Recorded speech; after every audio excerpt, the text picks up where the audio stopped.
Bem, eu vou conversar agora com o premiado fotógrafo paraense Luiz Braga. Luiz, é um prazer poder falar com você. Eu soube que você está expondo, inclusive, no Tomiotaki, em São Paulo, que a gente sabe que é uma bandeira paraense no maior mercado do Brasil. Boa noite para você, tudo bem? Boa noite, tudo bem? Como podemos celebrar esse nosso reencontro aqui, depois de todas as fogueiras que pulamos, né? Pós-Covid, é bom. Pós-Covid. Somos ambos covidianos, que eu digo. É verdade, né? é verdade. De vez em quando tem um lapso de memória aqui, outro ali, mas estamos vivos para celebrar. Mas temos uma experiência diferente de quem não teve essa experiência, nós temos e damos muito mais. É verdade. Né? Agora, nós temos esse pedigree. Eu não gostaria de ter, mas não deixa de ser um pedigree. É um legado positivo, é um legado positivo. Eu também acho. Como é que foi aí a fotografia nessa época de pandemia? Tudo parado, galerias fechadas, e aí? Pois é, na verdade, a pandemia, como eu avaliei, a pandemia, de fato, parou os museus, né? Então, aquela exposição presencial, que é uma coisa que eu admiro muito desde o início da minha carreira. Eu acho que o ato de ir a uma exposição é uma coisa sagrada para mim, porque permite uma fruição do trabalho que nenhuma outra mídia consegue. E eu te digo, eu sou uma pessoa que usa o Instagram, gosto do Instagram, mas eu jamais posso dizer que a exibição no Instagram, embora atinja pessoas do mundo inteiro, jamais vai ter a mesma potência do que você estar diante de uma obra de arte ao vivo. Então, durante a pandemia, obviamente, as galerias fecharam, os museus e tudo mais, mas, como as pessoas ficaram mais em casa, ficaram olhando para as suas paredes, viram que estavam vazias e resolveram que tinham que ter uma obra de arte. Nesse ponto, eu vendi mais em 2020 do que em 2019. Então, teve um saldo positivo para mim. O saldo negativo foi que eu não pude viajar, que é uma coisa que eu gosto muito de fazer, que é exatamente estar documentando, fotografando, interagindo mesmo com essas nossas populações ribeirinhas do interior. Eu tenho concentrado cada vez mais o meu trabalho na nossa população. Como disse o João Moreira Salles hoje numa conversa comigo, ele disse: você não é um fotógrafo de se espalhar pelos horizontes, você é um fotógrafo de mergulhar e conhecer cada vez mais o seu lugar. E eu acho que isso, para mim, é um mérito e é uma intenção desde o início, quando eu decidi ficar aqui, ao invés de pegar o ITA do Norte. Né? Nós decidimos ficar aqui, nós, modéstia à parte, temos talento para brilhar em qualquer lugar do mundo e decidimos ficar aqui. Né? E eu acho que isso é uma coisa que eu tenho muito orgulho de ter feito, sabe? De ter desenvolvido a fotografia, de ter criado uma clientela, de ter criado um público mesmo, que vem desde as primeiras exposições até aquelas que eu fiz, Arraial da Luz, a própria Retumbante Natureza Humanizada, que foi aquela última que eu fiz no Museu do Estado, que foi uma coisa, um trabalho... Curiosidade, o mercado publicitário, que demanda bastante da fotografia, ele faz um roteiro e estipula a foto que você quer. Então, você verifica no seu banco de imagens se existe aquela foto ou se você vai ter que produzir. No mercado artístico, como é que eu tenho acesso às suas obras? De que forma eu posso checar o seu banco? O grande canal, nesse caso, é a galeria, é a internet e são as visitas presenciais, que eu tenho muito prazer de receber, tenho recebido pessoas no estúdio agora que a coisa melhorou um pouco mais. Então, nesse ponto, é prazeroso a possibilidade que a internet dá de você enviar as imagens para outros lugares do mundo. Por exemplo, eu fiz uma exposição na China, eu fiz uma exposição no Japão durante as Olimpíadas, e essa de São Paulo foi a única que eu pude ir presenciar a montagem. Aliás, eu queria... Está uma montagem muito bonita, uma das mais belas montagens sobre a minha obra. Depois sabe? Eu queria que você mostrasse para nós essas imagens. Teria prazer, vou mostrar isso para você. Na China, no Japão, né? Mas o que eu lhe pergunto é o seguinte: eu estou interessado numa obra de arte fotográfica, como é que eu chego? Eu vou lhe dizer, olha, alguma coisa com rio, com água, é isso? Aí, exatamente. Um banco de imagens de água e rios. Na verdade, como eu tenho um trabalho muito variado, que vai desde a figura humana, as festas, as procissões, né, os ribeirinhos, as paisagens, eu procuro pedir para a pessoa dizer: você quer colorido, você quer preto e branco, você quer que tipo de temática que te agrada. Aí, em cima disso, eu faço uma seleção e envio para as pessoas. Isso tem dado certo, e aí, quando a pessoa quer ver pessoalmente, aí ela vai até o estúdio e eu mostro, porque eu tenho todas as exposições que eu fiz ultimamente estão guardadas no meu estúdio. E a Muita pessoa, coisa eu doei. tá, a pessoa compra a sua imagem e fica por conta dela a impressão ou não dessa. Não, eu entrego tudo pronto, Mauro, eu entrego Você pronto o assina e trabalho. dá um certificado. Exato, certificado de autenticidade, Você tiragem não, limitada. você nunca manda em alta resolução, é isso? A gente não comercializa os arquivos, a gente comercializa a obra impressa, que tem uma tiragem. Em geral, a tiragem é de 5 exemplares, mais 2 provas, ou seja, acabou, acabou. Então, às vezes, eu tenho É muito bom quando esgota, mas é muito triste você ver uma pessoa, às vezes, que quer muito aquela obra e você tem que dizer: infelizmente, essa não tem mais. E isso é engraçado, que isso aconteceu com figuras tipo Luciano Huck, queria aquela obra da Rosa do Arraial, que é uma mulher de cor-de-rosa. E aquela obra, embora tenha uma tiragem de 10 exemplares, ela é esgotada. E ele teve que comprar no mercado paralelo. A chuva lá na Praça da República.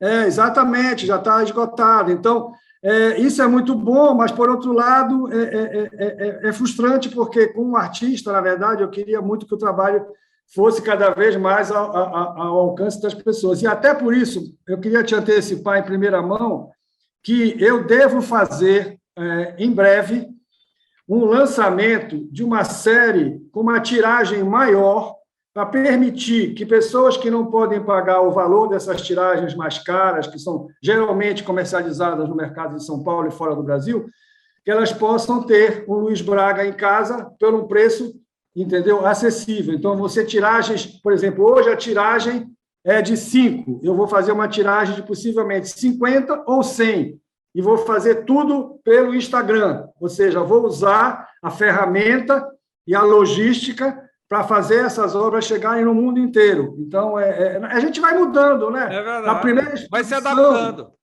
Mas tem que se adaptar, não tem como. E, Luiz, você tem um catálogo de todas as suas obras já comercializadas até o momento? Tenho. Isso aí é fundamental para que você não pise na bola com o mercado, porque nós temos colecionadores importantes, sérios demais, que levam isso muito a sério. Não é todo mundo, obviamente, que tem a noção do mercado de arte, mas você estourar uma tiragem, você dizer que tem 5, e a pessoa descobrir que tem 7, 8, 9, tu está ferrado, cara. Acabou para ti. Entendeu? Chama estourar a tiragem. Então, você tem que ficar com um controle muito rigoroso. Então, eu tenho um controle, Mauro, de tudo que foi vendido desde o início da carreira, nome a nome. É muito raro escapar uma pessoa ou outra. Eu sei, por exemplo, quem foi, né, a pessoa, modéstia à parte, visionária, que comprou a minha primeira obra. Em 1979, chama-se Carlos Cal, entendeu? Ele comprou uma foto preto e branca minha, que certamente nenhum investimento teria pago para ele o que essa obra está pagando, entendeu? Até se a gente for falar pelo ponto de vista da valorização, isso é uma coisa que acontece mesmo. E, Luiz, como é que funciona o controle dos direitos autorais? Existe um cartório próprio? Existe algo que controle isso em nível na verdade, mercado de arte? O mercado de arte, o Zé Olímpio, que é o presidente da Bienal, eu tive a oportunidade agora de recebê-lo na exposição e estive visitando ele na casa dele, e ele me soltou essa novidade também. A Bienal vai criar uma coisa tipo um cartório para registro de obras de arte. Ou seja, você vai ter, como você tem um imóvel, agora você vai ter o registro, mas isso é novo, viu? Isso não é muito comum ainda, isso é uma novidade. E é muito bom, porque isso dá, né, legalidade e seriedade ao mercado. Com certeza você já deve ter sido copiado, sido clonado diversas vezes, né? Não resta dúvida. Infelizmente, isso acontece, mas aí a gente entrega a Deus, Mauro, porque se eu for. Eu lembro que quando tinha aquele episódio da imagem do cartaz da Santa, eu fui muito criticado pelas pessoas que achavam que as minhas fotos tinham que ser domínio público, que podia fazer camiseta. Eu me lembro que teve um círio, aquele círio que tinha aquela imagem do jambeiro, cor-de-rosa. Eu tenho uma foto, por exemplo, de praticamente a procissão inteira com aquela camiseta, e eu não recebi aquilo, mas alguém vendeu a camiseta, entendeu? E as pessoas confundiam, você não é dono da imagem de Nossa Senhora de Nazaré. Com certeza eu não sou, mas da minha foto eu sou. É verdade. É difícil esse entendimento, viu? É muito difícil. É uma catequese, Mauro. Eu fui muito mal entendido, mas eu acho que os meus colegas hoje têm uma certa até gratidão em relação a isso, porque eu consegui, de certa forma, mostrar que fotografia não é só apertar um botão. Até hoje a gente tem uma anedota lá no estúdio, que eu falo muito, que naquela campanha do lançamento da Belágua, né, há anos atrás, foi a Cristina Prado, que naquela época não tinha modelo, então a gente pegava as amigas para fazer as fotos e tudo. E eu me lembro que era uma campanha cara, o lançamento da Belágua, da água mineral, que até hoje está aí no mercado. E aí é uma coisa que eu cobrei o preço que eu achava que tinha que pagar. Aí eu me lembro que na reunião de apresentação, uma pessoa da reunião virou para mim e falou assim, mas você está cobrando tudo isso para apertar um botão?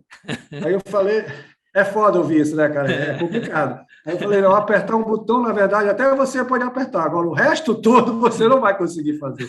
Entendeu? A gente acha muita graça disso hoje lá no estúdio. E Luiz, o seu banco de imagem da Amazônia tem quantas fotografias em média? Olha, a última vez que a gente contou, tinham mais de 300 mil imagens.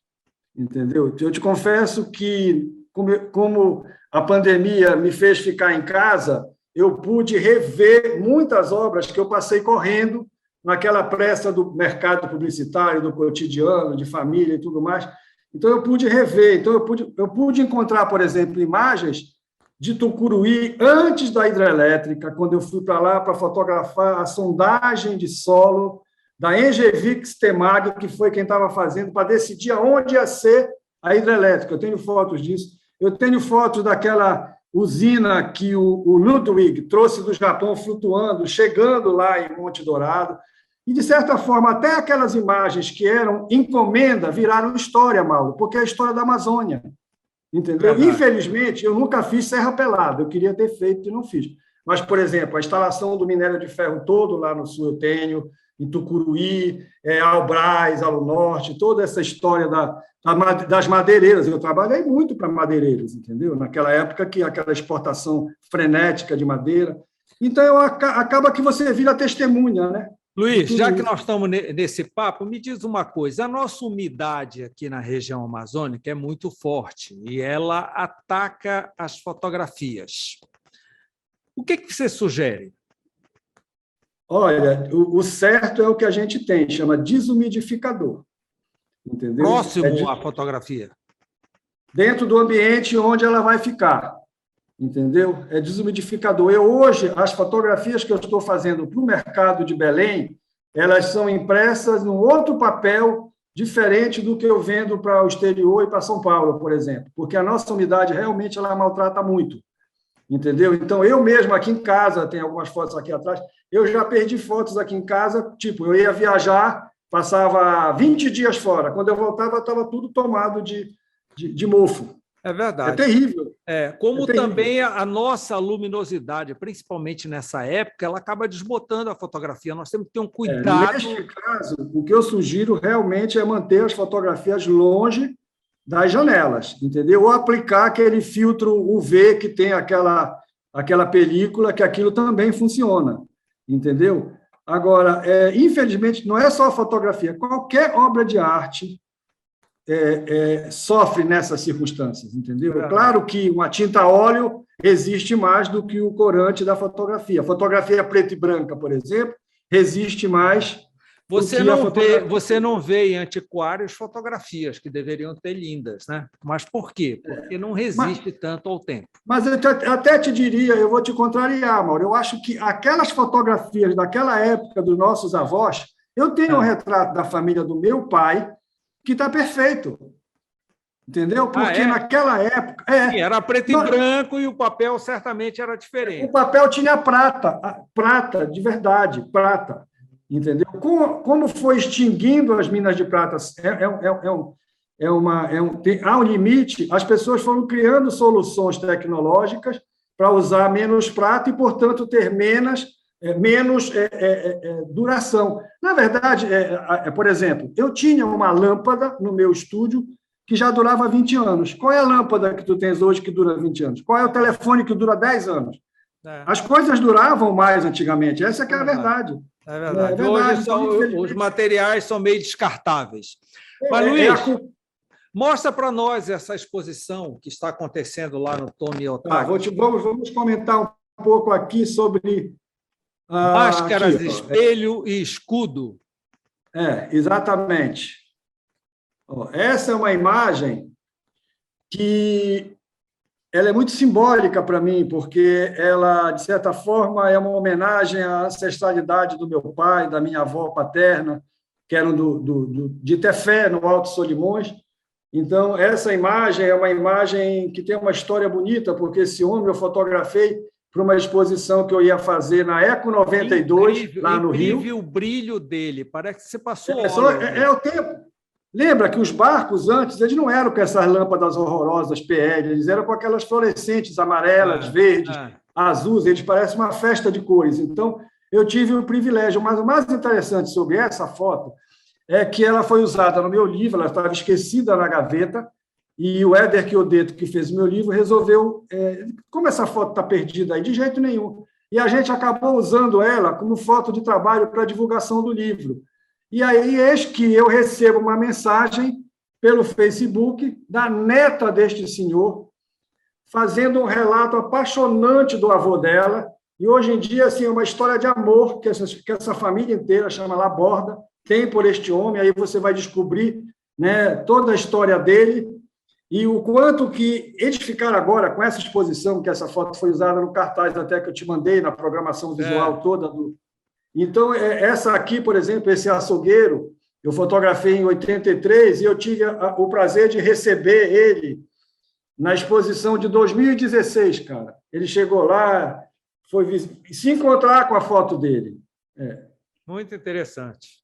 Essa foto já é desse meu amor pelo Marajó, 2013. Né? Essa menina hoje tem 16 anos, nessa época ela tinha 7. E essa luz no rosto dela é artificial? Isso aí é a luz do telefone celular do Otávio, meu sobrinho, que estava comigo nesse dia. Porque já estava escuro, eu disse, eu preciso de uma luz aqui. Aí ele pegou o celular dele e botou no rosto dela. O rosto dela está negro porque ela estava brincando na carvoaria da família. Entendeu?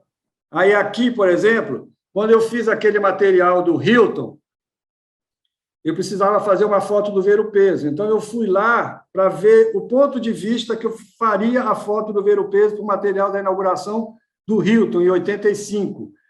E, na hora que eu entrei no restaurante para ver de onde eu fazia a foto, essa moça estava lá. Entendeu? Eu não me lembro da foto que eu fiz para o Hilton, mas essa aqui ficou e está na coleção do Sistema de Museus, está na coleção do Museu de Arte Moderna. E é o começo dessa exposição de São Paulo, o curador começou a partir do encanto dele por essa imagem. Essa mulher é lá do tempo que eu vagava ali pela Estrada Nova, sem problema de segurança, né? Eu vagava e não tinha nenhum tipo não era molestado, eu era muito bem recebido por essas comunidades, embora, obviamente, pela cor da minha pele, as pessoas percebiam que eu não era de lá, mas elas também, assim que eu começava a falar, percebiam que eu tinha um amor, um pertencimento muito legítimo por essa realidade. Essa mesma foto também é dessa área da Estrada Nova, e nessa... Eu digo assim, as minhas fotos, as pessoas podem dizer, são bonitas, ok, mas elas têm diversas camadas de informação. Por exemplo, aí tem uma forma de arrumação do varejo caboclo, né, que são aquelas prateleiras com aquela carne bordon, a caninha 51, né? É tudo arrumadinho, bonitinho, colorido. A cesta básica deles. Exatamente, a cesta básica deles. Aqui já é uma foto recente que eu fiz naqueles furos, né? Esse é o furo da Piriquitaquara, que é um afluente do Furo da Paciência. Essa é outra história bonita que eu tenho, que é uma família, essa mulher é uma mulher brilhante, uma lutadora, que cuida dessa menina, sabe, com um carinho, com um amor excepcional. Esta mulher tem outra história bonita. Quando eu fiz aquela exposição no Arraial de Nazaré, em 2005, para comemorar os meus 30 anos, eu acho que eu tive até contigo aí. É verdade. Essa foto estava lá, entre tantas outras. Lembra? Eu fiz um trem fantasma, que as pessoas andavam dentro do trem fantasma e tinham as fotos. Eu adorei muito. Aquela exposição foi muito importante para mim. E, Luiz, só um parêntese. Essas pessoas lhe dão autorização do direito de imagem? Essa autorização é tácita, entendeu? Porque a maioria delas, quase que 90%, eu interajo, eu converso, eu explico o que eu faço. É que algumas não são posadas, né? Elas são flagrantes que você pega. Exatamente. Por isso que eu estou perguntando. Então, eu vou te contar, por exemplo, a história dessa. Essa é uma pergunta que me é muito feita. Por exemplo, a foto dessa mulher. Quando ela foi exposta, ela estava no Círio de Nazaré de 2001, essa foto. Ambiente público. Então, não há, segundo o próprio Jorge Alex, não há questionamento em relação a isso, porque a pessoa está no ambiente público, não está na intimidade, não está em nenhuma situação constrangedora e tudo mais. E eu não faço uso de nenhuma dessas imagens para publicidade ou para qualquer outro tipo que não seja as exposições de arte. Tá? Então, por exemplo, inclusive muitas delas nem são vendidas no mercado de arte. Por exemplo, essa foto, quando eu mostrei lá, a minha produtora foi me chamar lá na sala onde eu ficava e disse: vem cá rápido aqui. Sabe o que eu encontrei lá? A família, como aquela exposição era uma exposição popular, de portas, não tinha porta. Todo mundo passava para pegar o ônibus na Gentil, atravessava o Arraial ali, e muita gente entrava, nem sabia o que era, entendeu? Porque a gente está numa posição que a gente sabe o que é uma exposição de fotografia. Mas muita não, deixa eu ver o que é isso aí. Entraram. Quando eles entraram, deram de cara com a mãe deles. E ficaram super emocionados. Eu dei essa foto para a família. Por quê? Porque eu fiz a última foto desta senhora com vida. Logo depois do Círio de 2001, ela faleceu. Entendeu? Inclusive, é uma história que eu tenho algumas histórias assim. Essa foto é em São Luís, porque o que acontecia? Muitas vezes, Mauro, eu estava no Maranhão, nessa época o Sarney era presidente, e a Souza Cruz estava fazendo um lobby danado, por causa daquela questão da lei antifumo e tal, e fizeram um livro sobre o patrimônio tombado do Maranhão. Eu passei um mês lá fotografando o Maranhão inteiro. E eu estava voltando de uma cidade lá do litoral e passei na Ponta da Areia e vi esse homem em pé lá. Eu pedi para o cara parar o carro, desci e fiz essa foto. Então, muitas das fotos que tu estás vendo aí foram feitas, por incrível que pareça, nas horas vagas, nos intervalos, porque, digamos assim, o meu tempo principal era consumido com o mercado publicitário, com as debutantes, com as campanhas políticas e tudo mais. Sim. Por isso que, quando chegou em 99, eu disse, não, eu preciso privilegiar isso. Eu quero deixar um legado. Não que a publicidade não possa deixar um legado, com certeza deixa. Mas eu acho que aqui eu vou estar, digamos assim, privilegiando um dom. Essa é a montagem. Se você tiver a oportunidade de ir a São Paulo até 12 de dezembro, eu realmente te recomendo, porque neste espaço do Tomi Otaki está uma bela exposição do Pierre Verger, está uma exposição do Di Cavalcanti, uma da Tomi Otaki, ela mesma, e uma do Alberto Nemer, que é um grande artista também. E a minha está lá também.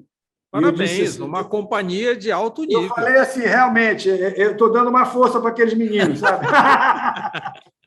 Sim, você tem algumas coisas aí que você ia expor no Japão, você me falou, durante as Olimpíadas. Exatamente. Aí aqui, ó, isso aqui é a Trienal de Guangzhou, na China.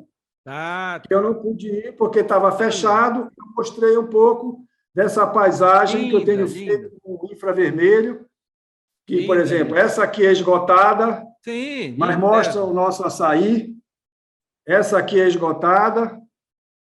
Essa aqui ainda não. Essa aqui é esgotada também. Incrível. Essa aqui é nas Anavilhanas, no Amazonas. Aqui a montagem, olha como ficou bonito lá. É verdade. Oh, Danado, cara. Chinês é danado, cara. é. Vê bem, olha a luz, tu não consegue ver nada assim, é uma luz perfeita, cara. É verdade. Olha aqui, olha só, olha a sala, que coisa mais linda. É. Agora, Incrível. tu sabe, eu vou te dar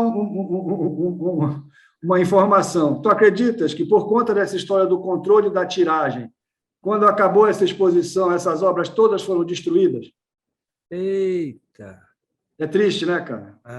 É triste. Isso me dói muito. Mas Aqui é a exposição que foi feita durante a Olimpíada. É uma nova perspectiva na fotografia contemporânea. Aí tem essa que eu considero a minha bandeira do Brasil, muito legal. essa Estrada Nova,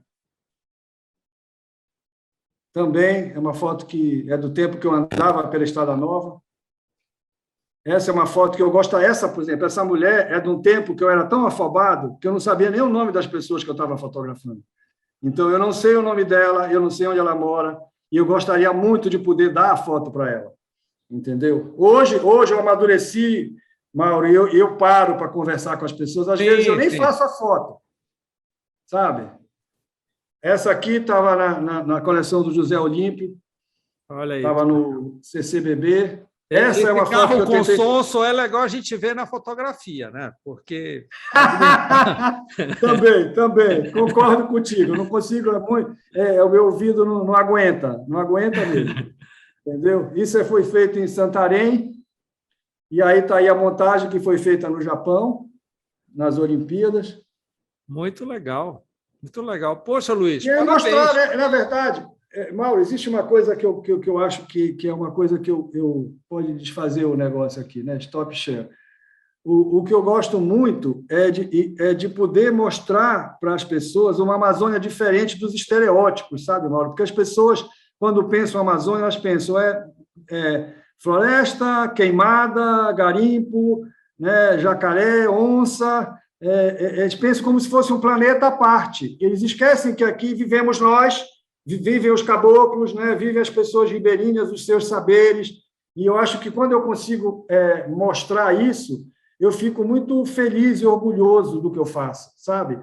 Parabéns. Inclusive, uma pessoa colocou no meu Instagram, que para mim é muito importante esse feedback, ela falou, não, você está mostrando, nessa exposição que eu quero que tu veja lá em São Paulo, você está mostrando o Brasil com nome e sobrenome.